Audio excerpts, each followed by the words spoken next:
Well, Dom, congratulations. It was only 5 weeks ago we were in this very spot interviewing you about your last win, and you've done it again, this time with a rear naked choke. Yep. How did it all unfold from your perspective?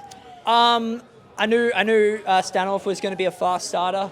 I wanted to use the jab to keep him away. I popped him a few times, but he's real durable. It kind of like he's one of those guys. It seems like you hit him, he wants to come in even harder. You know, he doesn't really back off.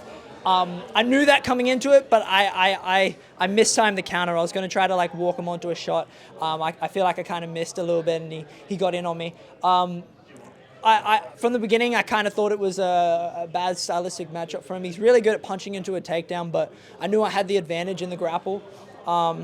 So I knew he kind of had to keep it in this like short middle area where he could land punches. So if he got too close in, I was going to close the distance. If he stayed nice and far, I was just going to keep the distance. So yeah, I feel like it went to plan. Definitely. And you seem very cool, calm and collected. Did you feel that way in the cage? Yeah, that was definitely the most calm I've felt in the cage. Usually I'm a little bit kind of like tripped out by like, you know, the bright lights. I kind of forget. I'm used to watching my fight back so many times on like YouTube and on Fight Pass that I kind of forget the feeling of being in there sometimes. But I think because the last fight was so close, I felt very comfortable. You know, I was very comfortable from the get-go. I felt like I saw everything coming. It's been a really busy year for you. We've seen you a few times here on Eternal. How have you been able to keep that momentum up so consistently?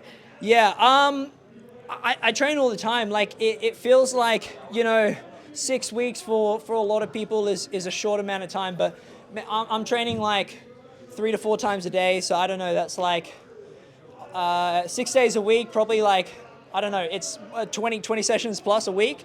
So in the last 6 weeks, you know, I've gotten in 120 sessions at least. So it feels easy to be able to get back in there quick because I've made a bunch of gains since my last fight. You know, I've made a bunch of changes, worked on a bunch of stuff. I could fight every 6 weeks, and I guarantee it's going to be a different fighter coming every time. Did you have any time off after the last time we saw you, or was it pretty much straight into it to get here tonight? Yeah, that's usually the mistake I make. I get so excited from the fight that I go straight back into training on Monday really, really hard. This time I was conscious of the fact I wanted to get on this card, and there was only 5 weeks in between. So I made sure that I took the first week back nice and light. You know, I did 1 or 2 sessions a day, which in saying that's what a lot of these guys are doing as their like regular schedule, you know. So, but that's definitely plenty for me to be able to kind of relax, deload a little bit.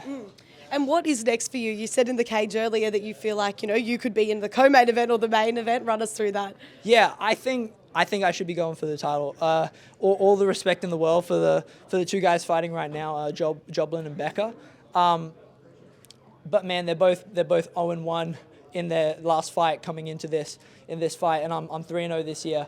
I think they're absolutely awesome fighters, but I think I'm the one that's been the most active with the best win streak this year. I think I should be getting that title fight, and I think it's going to look a lot different than last time.